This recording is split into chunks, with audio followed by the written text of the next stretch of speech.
माढ्याचे खासदार निलेश मोहिते पाटलांचं स्टेटस चर्चेत. सोशल मीडियाच्या पर्सनल खात्यावर हर हर महादेव नावानं फोटो आणि स्टेटस. विधान परिषद निवडणुकीच्या काही तास अगोदर स्टेटस.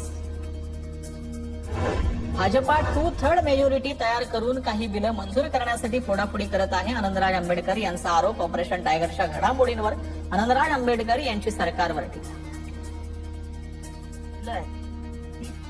मेजॉरिटी पास करून घ्यायची, कारण ती अत्यंत त्यांच्या दृष्टीने डिलिमिटेशन असेल की संविधानामध्ये मोठ्या बदल असतील, यासाठी 2/3 मेजॉरिटी लागते. ती मिळवण्याचा त्यांचा म्हणजे लोकशाही विरोधी खटाटोप आहे असं मी समजतो. काँग्रेस भाजपच्या उमेदवाराला जिंकताना पाहू शकते, पण दलितांचा विजय त्यांना सहन होत नाही. अमरावतीत वंचितला पाठिंबा न दिल्यानं प्रकाश आंबेडकरांची टीका.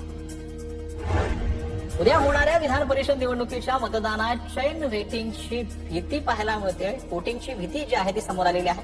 सोलापुरात राष्ट्रवादी विधान परिषद गटाचे उमेदवार वसंतराव देशमुख यांना शंका आहे.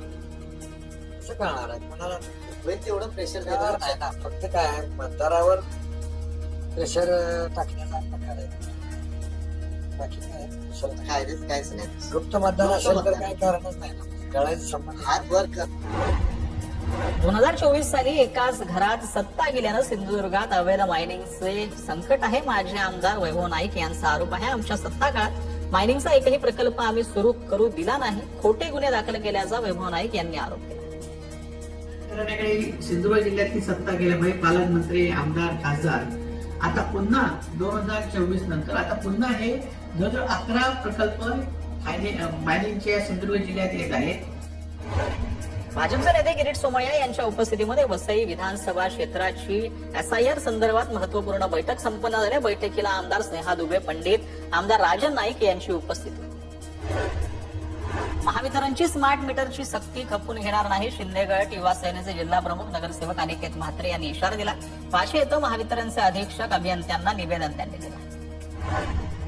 सोलापूर विधान परिषद निवडणुकीसाठी मतदान साहित्याचं वाटप झालंय. विधान परिषद निवडणुकीसाठी 615 मतदार उद्या आपल्या मतदानाचा हक्क बजावणार.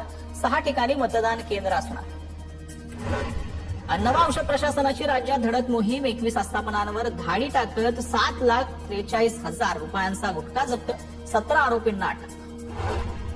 अन्न व औषध प्रशासनानं धारावीमध्ये टाकलेल्या छाप्यात भेसळयुक्त चिली आणि सोया सॉस जप्त करण्यात आले. जप्त केलेल्या सॉसची किंमत अंदाजे 32,630 रुपये. कारखान्याला व्यवसाय बंद करण्याची नोटीस. APMC पोलीस ठाणे आणि तुर्भे वॉर्ड ऑफिस यांची अतिक्रमणाविरोधात मोठी कारवाई. तुर्भे परिसरातील जनता मार्केट परिसरातील अतिक्रमणावर कारवाई.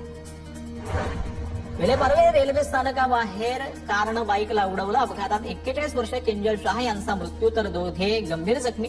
जखमींवर विलेपार्ले येथील गावडे हॉस्पिटलमध्ये उपचार सुरू.